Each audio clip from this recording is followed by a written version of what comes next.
Кудайдын чакырыгы 21 май.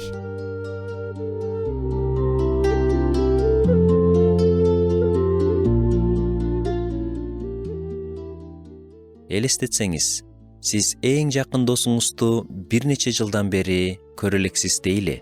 Сиз ага кат жазууга отурасыз.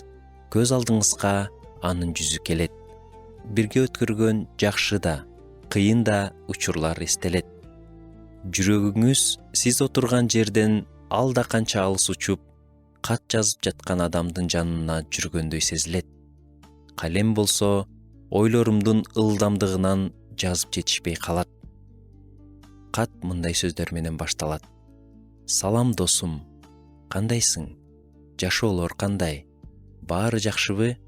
Анан жүрөгүңүздөгү жакшы сөздөр куюлуп уланат. Бул элчи Жакандын өзүнүн досу Гайга жазган 3-чү катындагы мамилесине абдан окшош. Ал өзүнүн кымбат досунун абалын сурап, анын каты жакшы жетишине үмүт кылганын айтат. Жакан сыяктуу эле биз да досторубузга эң жакшы нерселерди каалайбыз. Биз алардын никеси бактылуу болсун дейбиз. Жашоосунда ийгиликтер болсун дейбиз. Каражат жагынан да кем болбой, берекелүү өмүр сүрсүн деп тилейбиз. Себеби биз аларды жакшы көрөбүз. Бирок сууроо туулат.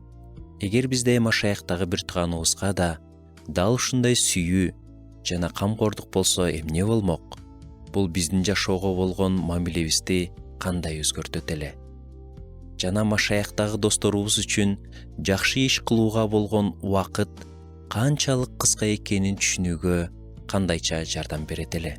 Келгиле, Кудайдан бизге жалпы жыйындагы бир туугандарды да биз жакын досторубуздай сүйүүгө жардам беришин сурайлы. Аларды баалайлы.